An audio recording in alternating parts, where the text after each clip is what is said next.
From Pacifica, this is Democracy Now!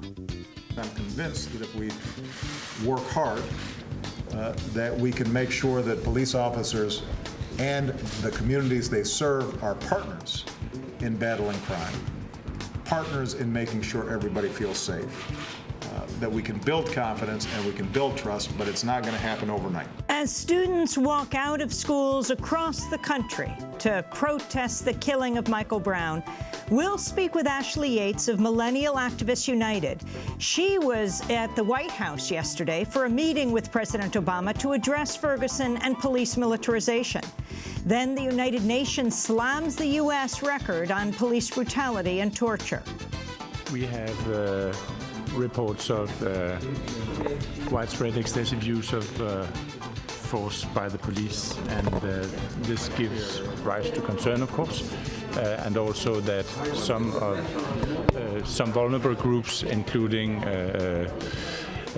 ethnic groups, blacks, have been particularly targeted by this force. We'll speak with a member of the United Nations Committee Against Torture on U.S. policing practices, Guantanamo, and prosecuting Bush administration officials. And finally, Texas prepares to execute a schizophrenic prisoner despite calls for clemency. An alter ego of mine, Sarge, who I made this painting of, killed my in-laws. And there's no treatment as far as the new medicine Cozaril for schizophrenia to help me to become just what I am here. That's the voice of Scott Panetti, who's scheduled to die Wednesday night. He was sentenced to death after a trial in which he acted as his own attorney and appeared in court wearing a purple cowboy suit and a 10-gallon hat. All that and more coming up. Welcome to Democracy Now!, democracynow.org, the War and Peace Report. I'm Amy Goodman. In more than 30 U.S. cities, workers and students walked out of school or off the job Monday with their hands raised to protest the police shooting of unarmed black teenager Michael Brown. In Washington, D.C., protesters staged a die-in at the Justice Department in Cambridge, Massachusetts. Dozens laid down in a major intersection in Harvard Square. President Obama, meanwhile, issued his first major policy response announcing a community policing initiative. The sense that in a country where one of our basic principles, perhaps the most important principle, is equality under the law, that too many individuals, particularly young people of color, do not feel as if they are being treated fairly. And as I said last week, when any part of the American family does not feel like it is being treated fairly, that's a problem for all of us. President Obama's plan includes $75 million to equip police with body cameras. He also announced an executive order to tighten rules on the provision of military-grade equipment to local police, but vowed to leave the transfers mostly intact. Attorney General Eric Holder also announced steps to curb racial profiling. He was speaking in Atlanta. We'll have more on the protests and the Obama administration's response after headlines. St. Louis County Police say an official with the St. Louis Rams football team has apologized after players raised their arms in the air before a game in a gesture of solidarity with Mike Brown.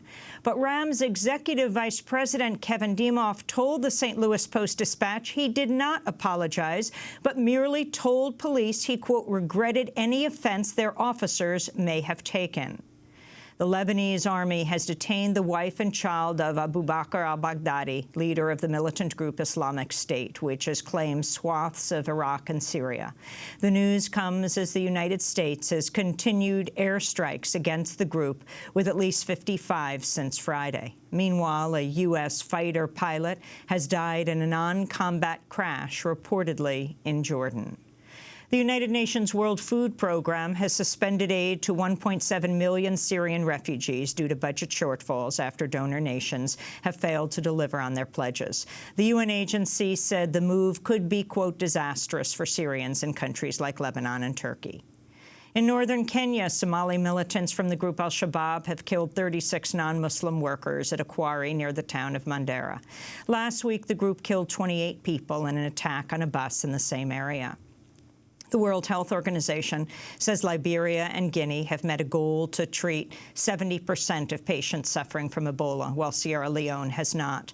The agency warned it may not reach a year-end goal to isolate and care for all patients, but Anthony Bambury, head of the UN Ebola response mission, cited progress. Global response to the Ebola crisis has succeeded in turning this crisis around. Where we were 60 days ago compared to where we are now, we have been, and by we, I'm talking about all the actors involved in the response, extremely successful in getting this crisis under control.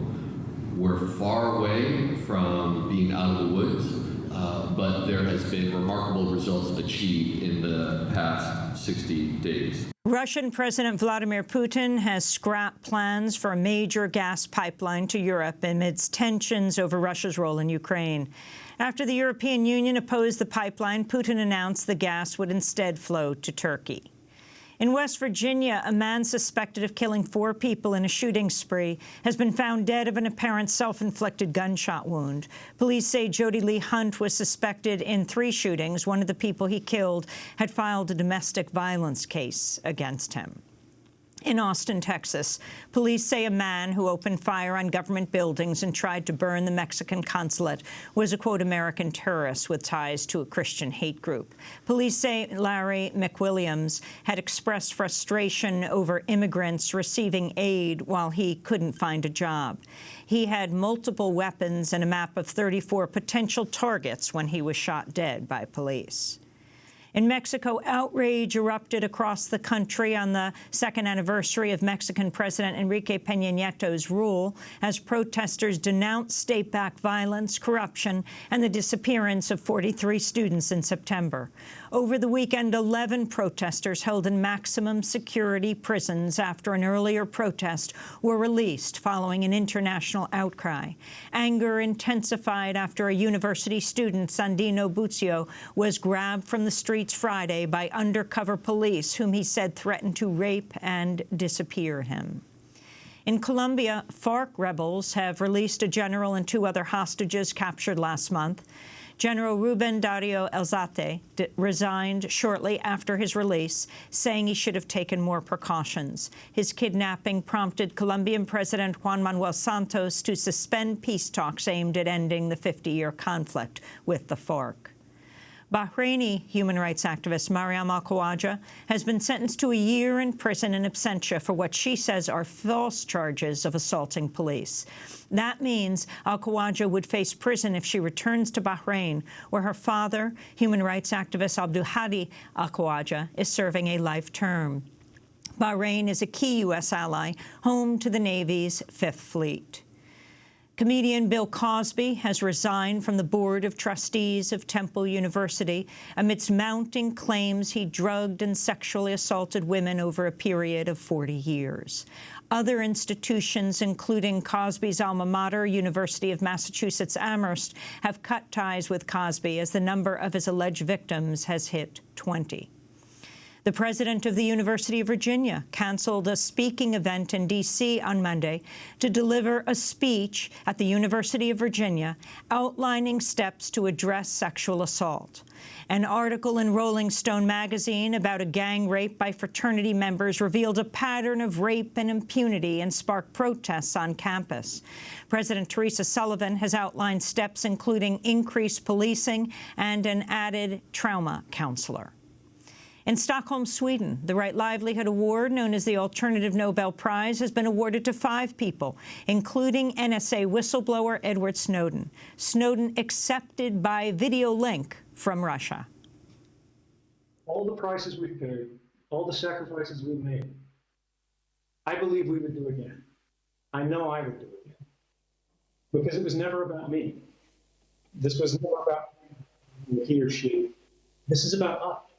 This is about our rights. This is about the kind of societies that we want to live in, the kind of government that we want to have. Edward Snowden was honored along with Alan Rusbridger, editor of The Guardian newspaper, which published reports using Snowden's leaks to expose sweeping NSA surveillance.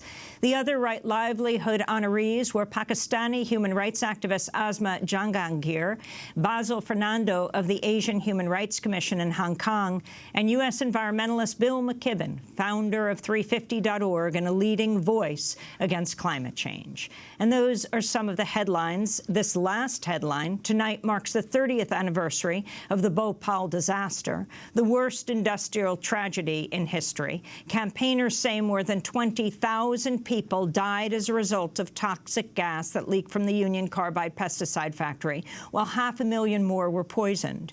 The toxic legacy continues as Union Carbide and its parent firm Dow Chemical have refused to pay for cleanup or face charges in an Indian court.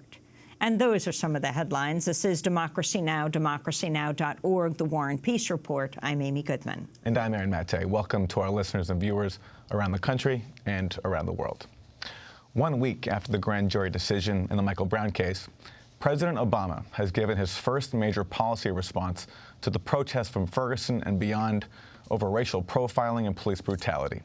At a meeting with activists and officials from around the country, President Obama unveiled a process to address what he called simmering distrust. Ferguson laid bare a problem that is not unique to St. Louis or that area, and is not unique to our time.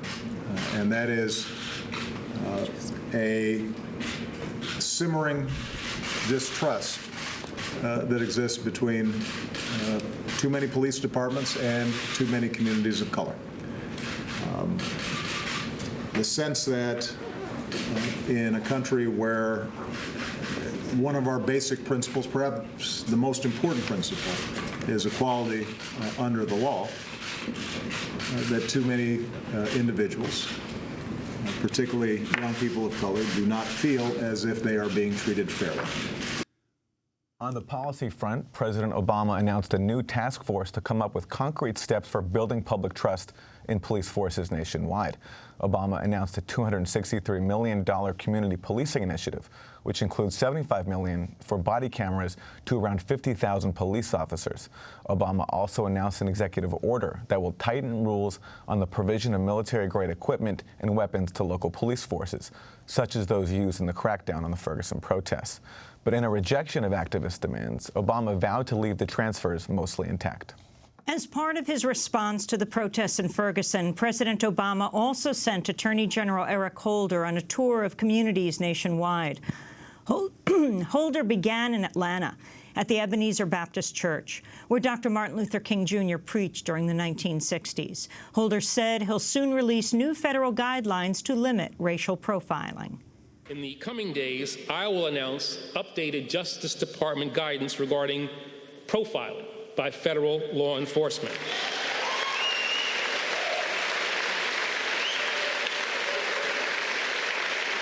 This will institute rigorous new standards and robust safeguards to help end racial profiling once and for all.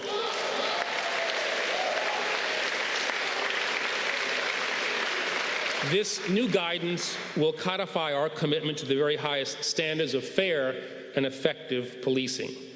The new guidelines will not apply to state or local police agencies, such as in Ferguson, but Holder said they will help set an example. The administration's response comes as protests continue nationwide over the grand jury's decision not to charge Officer Darren Wilson for the killing of Michael Brown. On Monday, demonstrators walked out of workplaces and classrooms in over 30 cities with their hands raised, the symbol of Michael Brown's death and the movement that's emerged since. In Washington, a group of protesters held a die-in at the Justice Department, laying their bodies on the ground. It is our duty to fight! It is our duty to fight! It is our duty to win! It is our duty to win! We must love each other and protect each other! We must love each other and protect each other! We have nothing to lose but our chains! We have nothing to lose but our chains! Continuing tactics that sprouted up last week, demonstrators blocked roads in D.C. and other cities, leading to arrests as the Hands Up walkout took place nationwide. Some of the movement's key leaders were not out in the streets, but inside the White House. President Obama's guests on Monday included 7 young activists who've helped organize the protests in Ferguson and other communities of color. One of those activists joins us now from Washington, D.C. Ashley Yates is an activist, poet, and artist raised in Florissant, Missouri, a member and co-creator of Millennial Activists United, and among the group of activists who met with President Obama at the White House on Monday. Ashley, welcome back to Democracy Now! Can you talk about what happened at that meeting? What happened at the meeting, Amy, thanks for having me once again. What happened at the meeting was very frank conversation from young activists such as myself who have been on the ground, 4 of us from Ferguson, 3 of us from around the nation, New York and Miami. And we just had really frank conversation about what's been happening on the ground in Ferguson and around the nation in general, and our experience about being Black and brown in America and what that really looks like on a day-to-day basis in real time. The president was very receptive and was open and willing to hear our experiences and really get that viewpoint from the other side. What did you tell the president, Ashley? I told the president myself the reason that I know that this movement has to be maintained. I gave him a very personal story about why I continue to do this work, why I'm so committed to this work. My family is a large part of that. In particular, one of my younger cousins, who is a very, very fast runner and loves to run everywhere. And I looked the president right in his eye and said that I do this work because I want to make sure that unlike Tamir Rice and unlike Trayvon Martin and unlike Mike Brown, my little cousin can make it home safely. Ashley, what were the policy prescriptions that you offered to the White House on Monday, and what's your response to those that they announced? The task force, the tightening slightly of the rules for giving military equipment to police forces, and the body cameras to police? Well, the steps that they introduced yesterday are just that. They're steps, right? They have to lead to something. So we laid on the table what we've said from day one, that 1033 as a program needs to be abolished. There is no reason that our local law enforcement should have military weapons, and especially in the way in which they've been using them. They were given those weapons in order to fight terrorism, but they are the ones enacting terrorism upon our communities.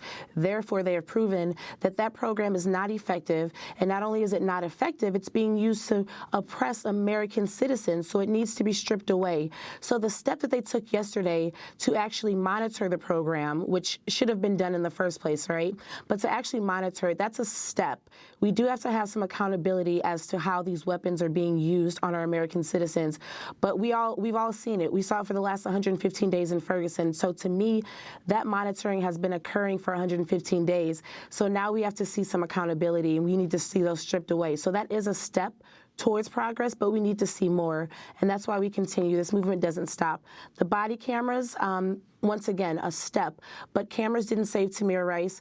Cameras didn't save John Crawford. They didn't make sure that John Crawford saw justice. So we know that while that is a step towards ending this real problem, the real root of it has to be addressed, and the real root of it is racism in America, the anti-Black sentiments that exist, and we have to have a cultural shift.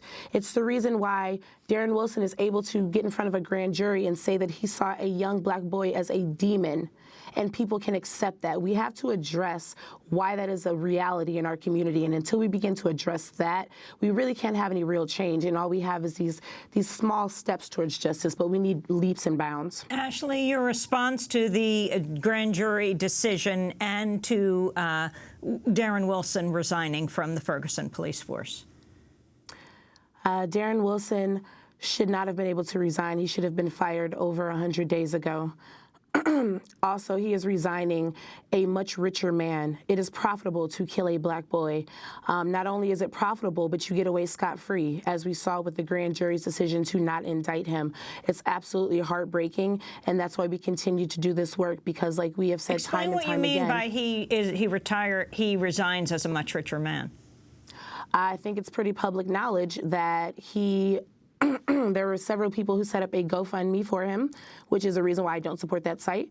They set up a GoFundMe. He raised over $500,000, and there's also, speculation out there that the interview he did, he also received some incentive for. But we definitely know that there's money being put into his pocket from several different places. And the only reason is because people are supporting him throughout this. The only thing we know about him is that he killed a black boy. He has been scrubbed clean. Meanwhile, Mike Brown has been demonized in the media, and they've done everything they can to dehumanize him and defame his character. So like I said, it's absolutely heartbreaking that this can occur in America. It's absolutely heartbreaking that we didn't see justice in this case.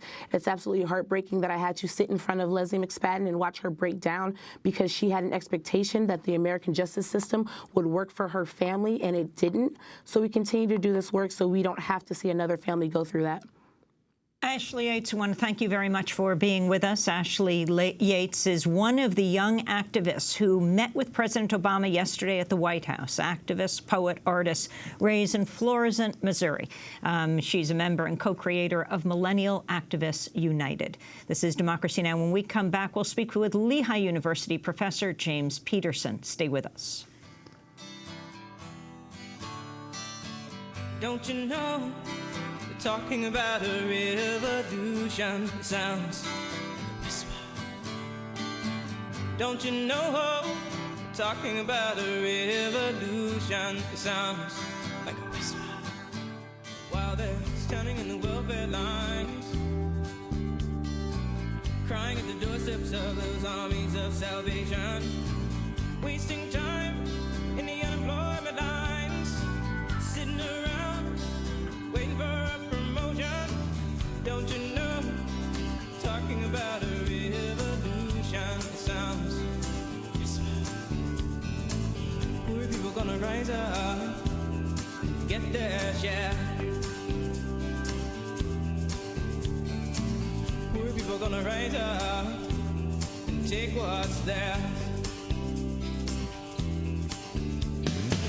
Don't you know you better run, run, run, run, run, run, run, run, run, run, run, run. Oh, I said you better run, run, run, run, run, run, run, run, run. Tracy Chapman talking about a revolution. This is Democracy Now!, democracynow.org, The War and Peace Report. I'm Amy Goodman with Aaron Maté. Well, as we continue to talk about Ferguson, I want to turn back to President Obama. On Monday, he reflected on previous federal efforts to address police brutality. Obama said this time will be different because he's personally invested in change. Part of the reason this time will be different is because the President of the United States is deeply invested in making sure that this time is different. When I hear the young people around this table talk about their experiences, it violates my belief in what America can be. That's President Obama at the White House yesterday, having meetings around police-community relations and the militarization of police. We're joined now by James Peterson, Director of Africana Studies and Associate Professor of English at Lehigh University, author of The Hip-Hop Underground and African-American Culture Beneath the Surface. Welcome to Democracy Now!, Professor Peterson. Can you respond to how President Obama is dealing with this crisis in Ferguson? Well, I think it's interesting. I think people found his original responses to the crisis somewhat lacking.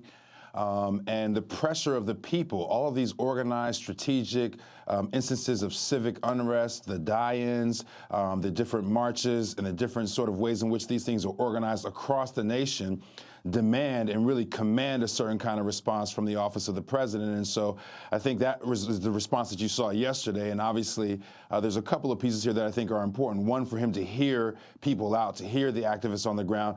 Note well here, the president is well aware of the challenges that young people of color and poor people face in certain communities with police forces that are charged with protecting and serving them, but ultimately end up containing and terrorizing them. So he's aware of that, but this is important political theater for him because the pressure from the public is what creates space for this administration to move on something like this. And I think that's why you see the policy initiative, some $260 million for community policing, although I think we got to kind of dig deep and see exactly what that training is going to be like.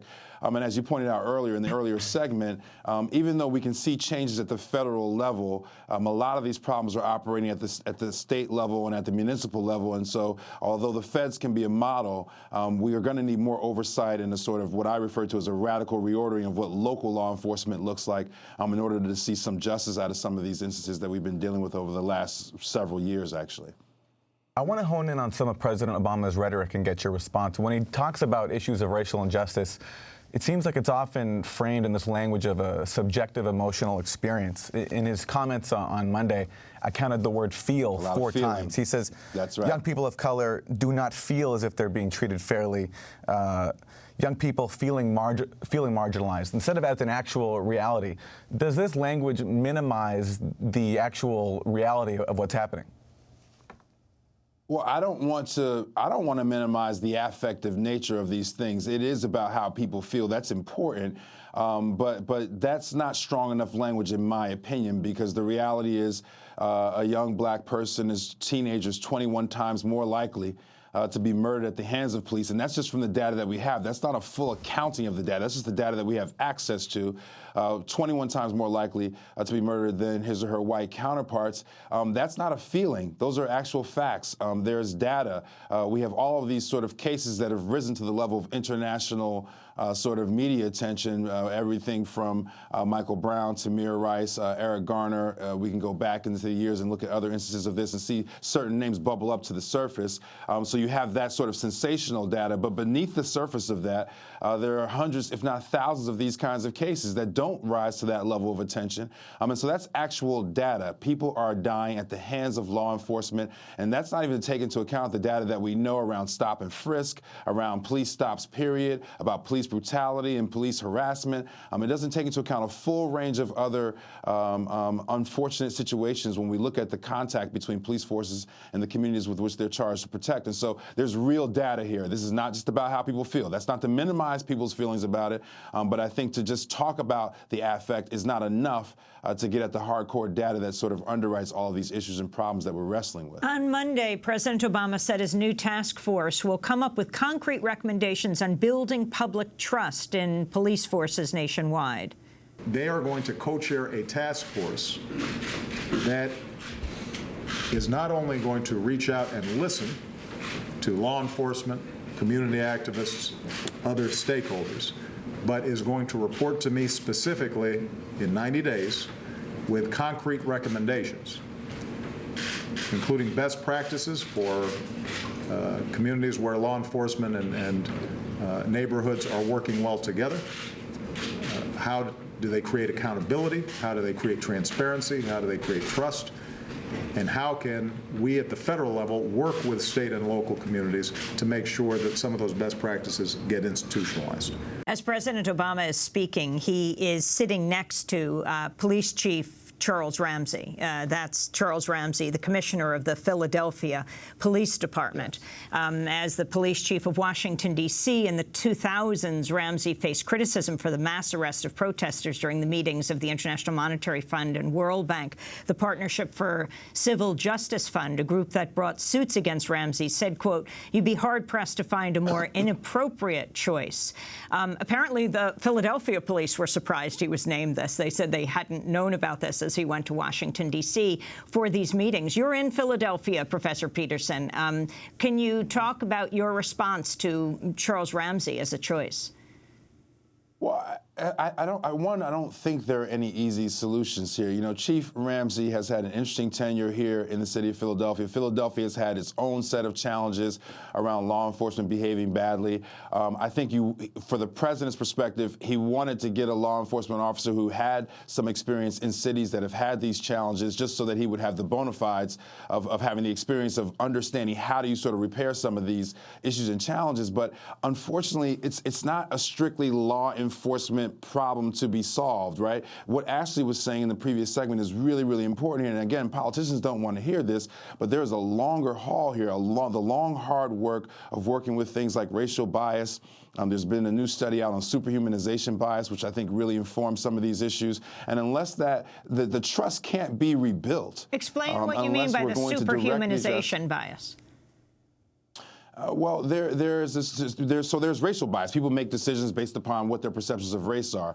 But there's new data out around superhumanization bias, where if you go back to the data or the transcript of the grand jury, when you have Darren Wilson referring to Michael Brown as a demon, or referring to him as feeling like he was like Hulk Hogan, or if you think about the reporting around the shooting of Tamir Rice, where they felt that he was a 20-year-old and he's a 12-year-old kid, that's what we might refer to as a superhumanization bias, where whites see black people as literally being superhuman, as being able to endure more pain, as being older than they are, stronger than they are, faster than they are, in some instances more evil or more demonic than they are. And unfortunately, that kind of bias has had some awful consequences once it's really present in an interface between a law enforcement officer and an unarmed civilian. And so those are the kind of complex things that any kind of rebuilding of the trust between the police institutions and communities that they're charged with serving and protecting, that's the only way that's going to happen, is if we start to get to the social science behind some of the ways in which people are acting. Now, obviously, we all suffer from biases. Everyone operates based upon biases. It's just that it's much more pronounced when an officer is making a decision between using lethal force and trying to defuse a situation, and they can't see a person for the full human being that they are. Professor, a big issue that came out of the Michael Brown case is the role of the grand jury, especially when you have a prosecutor who works often with police like Bob McCullough.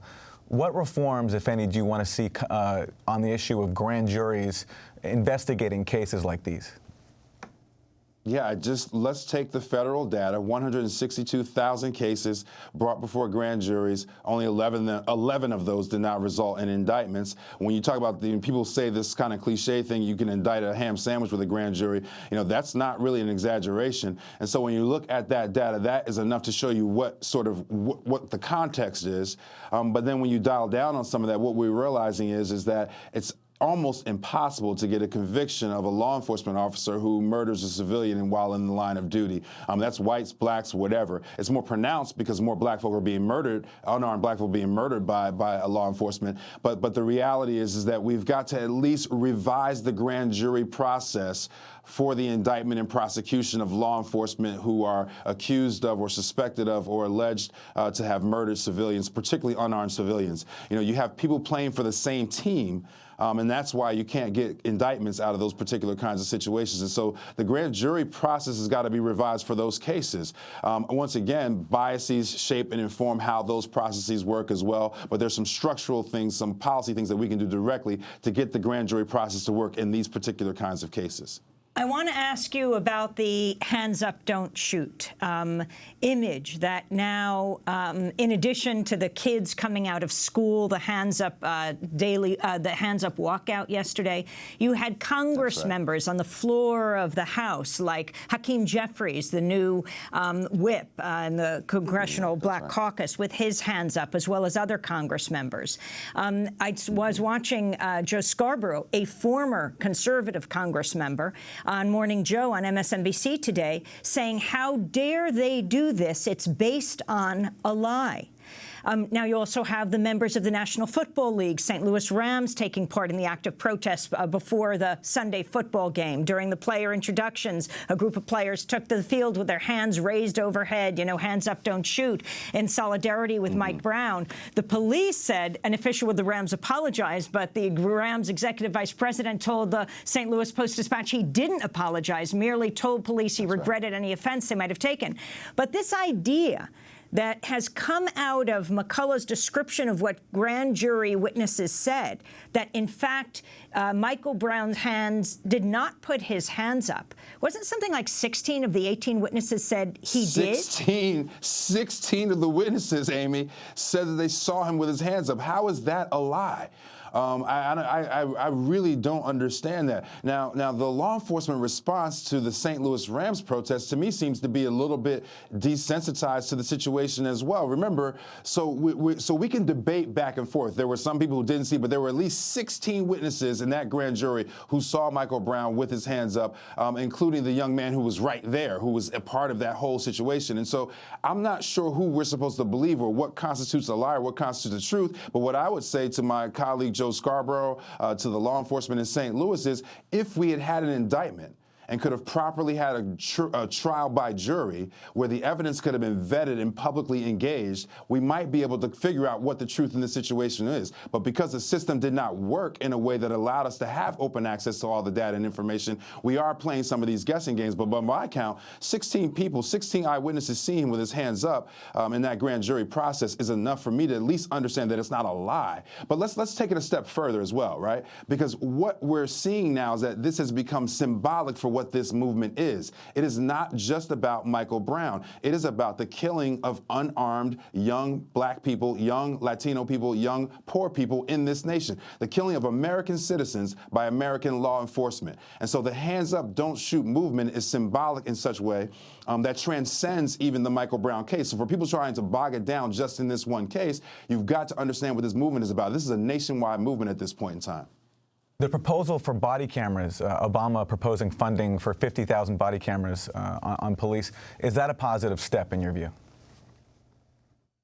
Well, it's an interesting step, and I know a lot of people are calling for body cameras, and I think in some of these cases, body cameras would help. I would point out two things, though. Number one, just because a law enforcement officer has on a body camera does not mean that it immediately erases their biases. And we've seen it in some communities where it's sort of reduced police brutality and reduced some of these incidents, and that's all well and good. But I would say first that we still need the long, hard work of changing the culture of the United States around issues of race and racial bias. But then number two, I'm deeply concerned about the surveillance issues that go along with this. Remember, so these body cameras, I'm assuming, are going to go to the communities with the highest crime rates, which are communities that also have the highest concentrations of poverty, and communities that also have the highest incidences of police brutality and police misconduct. Now we're adding an additional layer of surveillance in those communities. I've often already spoke about the ways in which we talk about the kind of NSA surveillance, but people in these communities have been dealing with physical surveillance, the stop tactics, the stop and frisk, and things of that nature.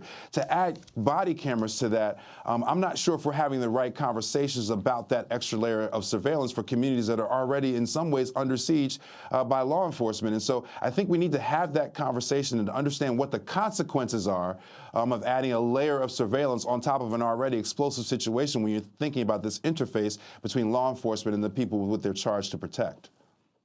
James Peterson, we want to thank you very much for being with us, Director of Africana Studies and Associate Professor of English at Lehigh University, also a contributor at MSNBC. Professor Peterson's the author of The Hip-Hop Underground and African-American Culture Beneath the Surface. This is Democracy Now!, democracynow.org, The War and Peace Report. We'll be back in a minute.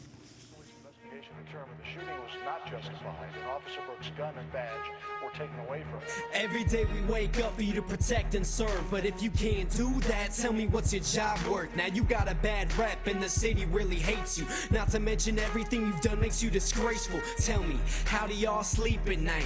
You beat and shoot people, then go home to your wife? Can you answer why there's kids laying up in a hospital, bodies in the morgue? To me, it's not logical. Protect, to defend something you care about. Serve, to be there when there's people without. You don't protect or serve, you extort and harass. You took the job for the power, the gun and the badge. Accept when you're wrong and take the punishment. You swore on an oath, you're supposed to live under it. I'm fighting my case, so I'll speak for the people. High Police Department, it's crew, nice to meet you. We need to stand up, cause they're out of control. With police like this, we have to revolt. We cannot sit down, we cannot let go. We cannot pretend we haven't seen what they've shown. We need to stand up, cause they're out of control. With police like this, we have to revolt.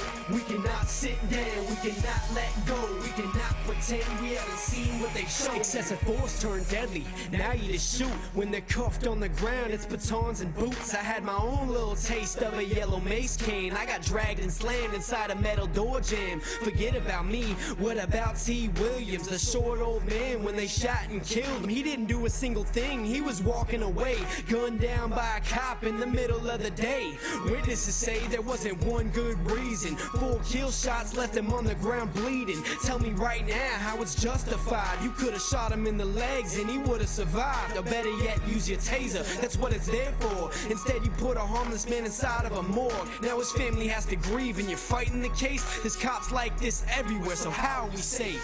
We need to stand up, cause they're out of control.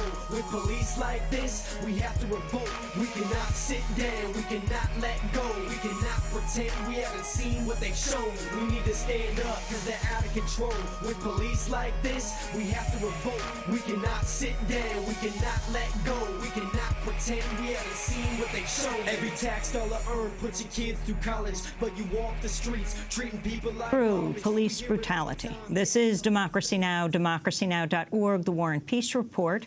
I'm Amy Goodman with Aaron Mate. We're broadcasting on over 1,300 public radio and television stations around the United States and around the world.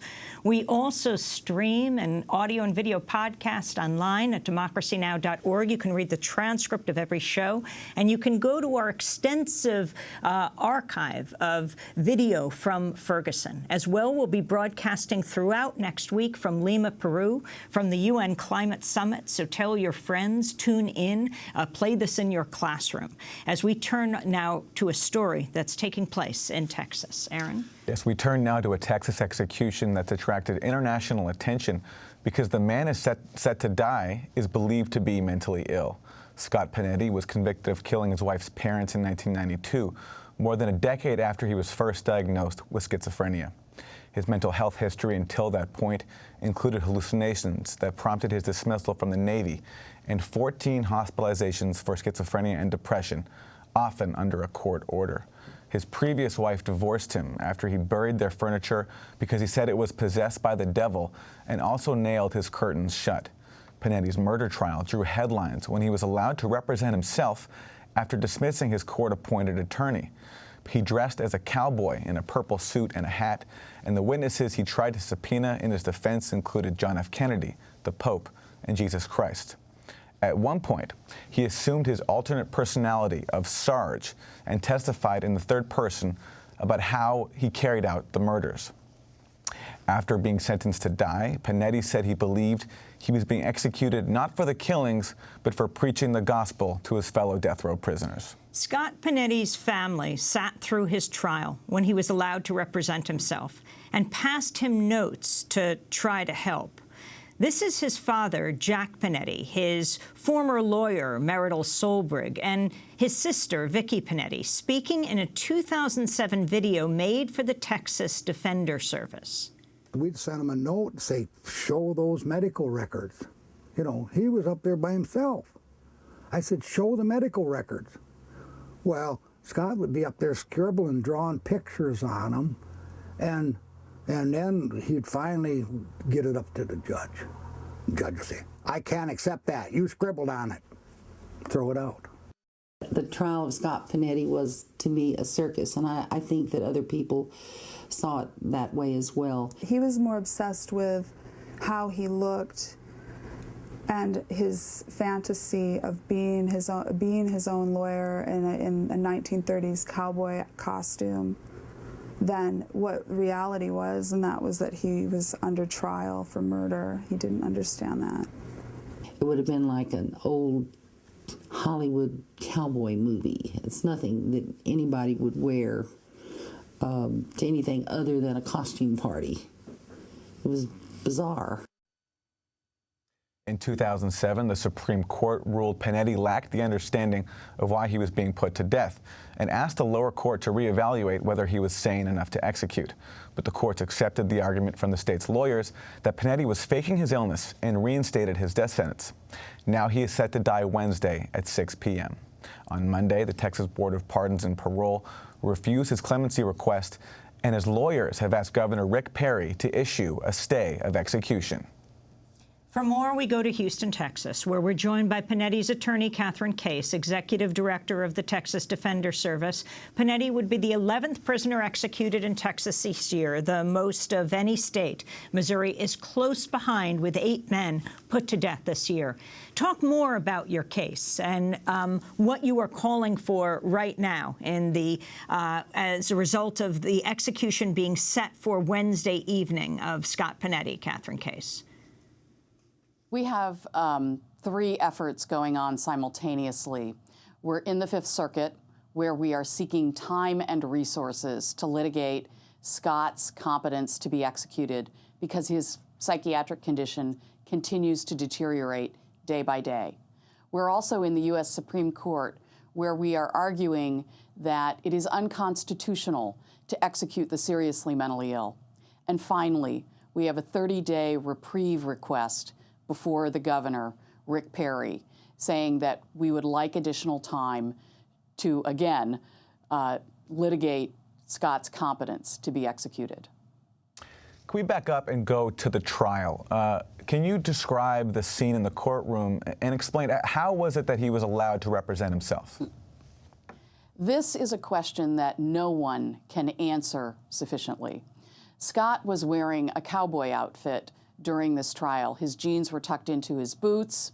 He had on a TV Western cowboy shirt, a purple bandana around his neck, and he was waving a cowboy Bible. He was representing himself because before the trial began, he became extremely paranoid. He was off his medication, and he believed that his lawyers were in league against him. So he fired them, and he told the judge that he wanted to represent himself. Oddly, though, the judge allowed this after having sat through 2 competency trials and knowing Scott's 12-year history at the time of chronic paranoid schizophrenia. To this day, there has not been an adequate explanation by the Texas justice system as to how this man was permitted to fight for his life on his own in a death penalty trial. Catherine Case, talk about the history of mentally ill prisoners and what kind of precedent this sets. With Scott's execution, Texas will cross an irrevocable moral line. The state of Texas, to my knowledge, has never executed post-Furman anyone who had a history of severe mental illness and who represented himself at his death penalty trial. Now, the state did execute Kelsey Patterson in 2004. Mr. Patterson also had a history of severe psychosis, and the Board of Pardons and Paroles, in contrast to Scott's case, recommended that Mr. Patterson's sentence be commuted. However, the Texas governor, Rick Perry, let that execution occur. And on the gurney, as the state prepared to lethally inject him, Mr. Patterson told onlookers that, in sum and substance, that he was the warden and that the correctional officers should get their warden off the gurney. He went to his death babbling, and I'm convinced, incompetent. So Texas is not exactly covered with glory in its efforts to protect the mentally ill from the criminal justice system. And what is Scott Pinetti's current mental state? Is he taking any medication? What is his situation? If you're on death row in Texas, you don't really get treatment unless you are so ill that the state can't ignore it, such as the situation with Andre Thomas, who only was sent to the Jester 4 psychiatric unit in the prison system after he plucked out his remaining eye and swallowed it on death row. So Scott Pinetti has been unmedicated largely for 20 years on Texas death row, and today his condition continues to deteriorate. My co-counsel, Greg Wierchak of the University of Wisconsin School of Law, has gone to see him regularly, as have I, and Scott continues to be delusional, and he's hearing voices. And what's worse is he's trying to hide that. He knows that when he hears voices that something is wrong, and his response is to read scripture and to believe that his obligation as a good Christian is to preach the Bible and set an example for other people on death row, because that's why he believes he's being executed. It doesn't have anything to do, in his mind, with the deaths of his in-laws, Joe and Sonia and Amanda Alvarado. His former wife, the daughter of his in-laws, who he is convicted of killing, she is calling for him not to be executed? I am not in contact with her, but I do know that after he was convicted and sentenced to death, she submitted a sworn affidavit to the courts where she said, I know that Scott is mentally ill, and he should not be put to death for this. So there was recognition on her part, as someone who was the daughter of the victims, that the criminal justice system should not respond with the death penalty. And also Sonia Alvarado, sadly, was present when Scott Panetti killed her parents. So she was in the best position to say what should happen to him. That has been ignored. We're also joined right now from Washington, D.C. by Ron Honberg, National Director for Policy and Legal Affairs at the National Alliance on Mental Illness. His editorial just published in the LA Times is headlined, "Texas Execution of a Severely Mentally Ill Man Would Be an Outrage." Can you talk about the significance of the possible execution of Scott Panetti, how the National Alliance on the Mentally Ill is dealing with this? Thank you.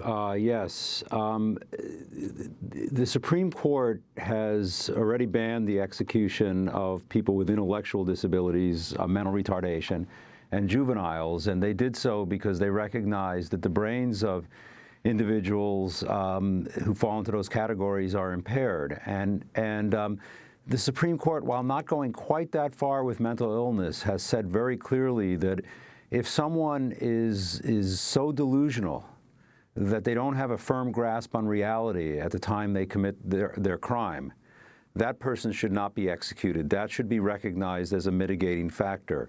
And yet Texas has ignored the evidence, continuous evidence for over 30 years that Scott Panetti is highly delusional due to his schizophrenia. And this is not a recent phenomenon with Scott Panetti. He was hospitalized 10 times prior to his crime. In the course of 12 years, he was hospitalized 10 times. He has been consistently delusional and irrational, really, since the crime. This has not changed. Every evaluation that's been done of him establishes that. It's not been, frankly, controverted by the prosecution. And yet,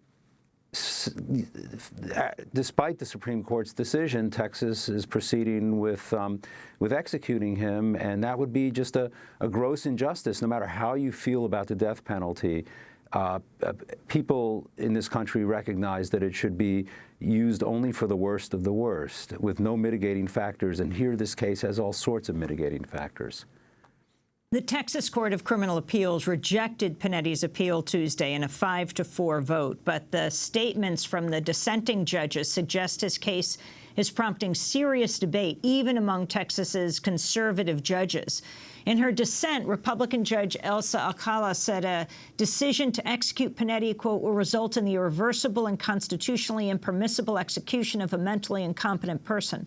Another dissenting voice, Judge Tom Price, wrote, quote, we're the guardians of the process. Based on my specialized knowledge of this process, I now conclude that the death penalty as a form of punishment should be abolished because the execution of individuals does not appear to measurably advance the retribution and deterrence purposes served by the death penalty. The life without parole option adequately protects society at large in the same way as the death penalty punishment option, and the risk of executing an innocent person for a capital murder is unreasonably high. That's what Judge Price wrote while dissenting in the decision to execute Scott Panetti. Catherine Case, your response. I think that Judge Price is in the same group with the outpouring across the country regarding Scott Panetti's execution. We've had evangelical Christian leaders, national leaders, come forward and say that this execution should not occur, that Scott Panetti should be protected as a result of his mental illness. The American Psychiatric Association, NAMI, Mental Health America have come forward, but also political conservatives have spoken out. And I think that this shows that there has been an emerging consensus that the seriously mentally ill, like Scott Panetti, should not be executed. And this is an issue that the Supreme Court is going to have to confront. Certainly with Scott Panetti's case, but also with the cases of others seriously mentally ill who are on death row around this country. Ron Honberg, what is it that you think people need to understand most about people who suffer from schizophrenia, whether they're in prison or on the outside? What do you think are the key issues that people might not know about schizophrenia? Okay, well, first of all, most people with schizophrenia are not violent, and with treatment, many people with schizophrenia can live productive, meaningful lives and do live productive, meaningful lives. But what people who have not experienced the terrifying symptoms of schizophrenia don't understand, it's a hard thing to really understand unless you've experienced it, is that while schizophrenia may not impact on intelligence, it impacts on one's very perception of reality, and that the voices and delusions, the hallucinations that people are experience, while to somebody not experiencing them may seem nonsensical, are very, very real to those individuals. And the more we can understand that, the more compassionately we can respond to people experiencing those symptoms. And frankly, the more we can fix the broken mental health system in this country, because it's oftentimes almost impossible to get services until you are in crisis. That would be akin to waiting till somebody has a heart attack to treat them. The more we can fix that, the better off people are going to be, the more people that will recover, and certainly, the relatively rare number of cases that lead to violence will be decreased. It'll also, frankly, also significantly reduce the numbers of people with mental illness who are in our jails and prisons in this country. Very tragically, jails and prisons have become the de facto mental health treatment system. There are far more people in jails and prisons in this country with serious mental illnesses, with schizophrenia, than there are in hospitals or in community programs. What about that issue of the jails, the prisons of the United States becoming the warehouses of the mentally ill? It's, I think, one of the great tragedies of modern time. It's the worst possible place that someone who is experiencing these kind of serious symptoms can be in. It only makes the symptoms worse. Most people eventually are released, and they're not in any position to re-enter communities. And then when they re-enter communities, the services that they need are not available to them. The one positive development that I see happening is that I think there's increased recognition of this. And Catherine mentioned that there have been conservative voices that have been raised in objection to Scott Panetti being executed. There's also been a groundswell of conservative sentiment for putting more resources into treatment for people so that they don't end up in jail and prison. Why? Because it's very expensive to keep people incarcerated, and it is also, from a public safety standpoint, a very bad thing to do. Catherine Case, the clemency petition for Panetti that you submitted to the Texas Board of Pardons and Parole has received support from conservatives like former Texas Congressmember Ron Paul.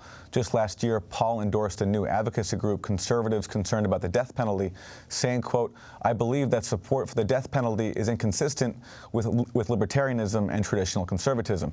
Then in November, Paul wrote, quote, "In order to be considered competent for execution, Mr. Panetti needs to understand the reason for his execution. He believes he is being put to death for preaching the gospel, not for the murder of his wife's parents.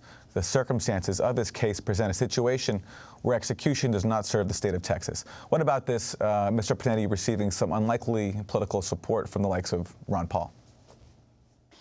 What this shows is that there is an emerging awareness around the country, even among political conservatives who I think most people would say, oh, they're strongly in favor of the death penalty.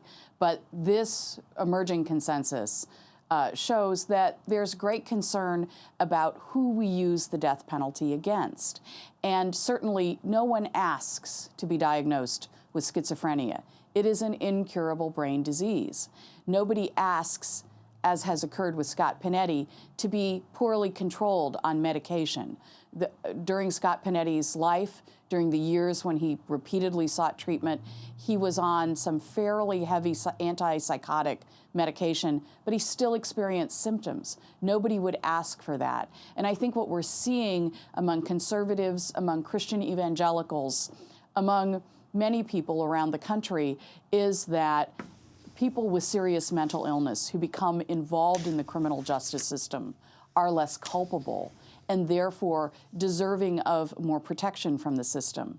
The system has failed Scott Panetti and his family. because it has failed to protect him.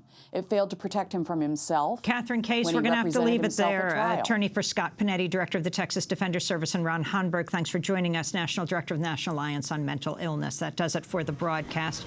I'm Amy Goodman with Aaron Mate for Democracy Now!